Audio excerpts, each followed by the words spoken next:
தோசையில cream போட்டு சாப்பிட போலாமா ஃப்ரெண்ட்ஸ்? ஆமாங்க, 68 வருஷத்துக்கு முன்னாடி கிரியேட் பண்ண ஒரு ஃபுட் எங்க கிட்ட நேத்து தாங்க ரீச் ஆச்சு. வர வர காஞ்சிபுரம் எனக்கு பிடிச்சிச்சுங்க.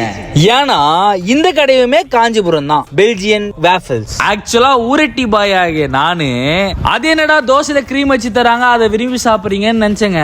ஆனா அதோட டேஸ்ட் மைண்ட் ப்ளோயிங்க. எனக்கு இத பத்திலாம் தெரியாது. டெமோ ஏதாச்சும் காட்டுங்கன்னு காம்போ எடுத்து காட்டிட்டாங்க. இந்த காம்போல 4 வாங்கினா 1 ஃப்ரீ, ஒரு மில்க் ஷேக் வாங்கினா இன்னொரு மில்க் ஷேக் ஃப்ரீங்க. நம்ம ஆர்டர் பண்ணோமே அப்படின்னு சொல்லிட்டு என் பாட்டிக்கு பிடிச்ச ப்ளூ கலர்ல ஒண்ணு, எனக்கு பிடிச்ச சாக்லேட் கலர்ல ஒண்ணு ஆர்டர் பண்ணிட்டேங்க. டேய், இத்தனை நாள் இதை ட்ரை பண்ணாம எங்கடா இருந்த அப்படின்னு சொல்லிட்டு என் மைண்டுக்குள்ள ஓடிக்கினே இருந்துச்சுங்க. காஞ்சிபுரத்துல என்ன பண்ணாலும் போச்சுலான்னு ஒரு பழமொழி இருக்குது. ஆனா பண்ற விஷயத்த கரெக்டா பண்ணுங்க. புதுசா காஞ்சிபுரம் வர என்ன உங்க ஊருக்கு வெல்கம் பண்றதா இருந்தா கமெண்ட் செக்ஷன்ல கமெண்ட் பண்ணுங்க.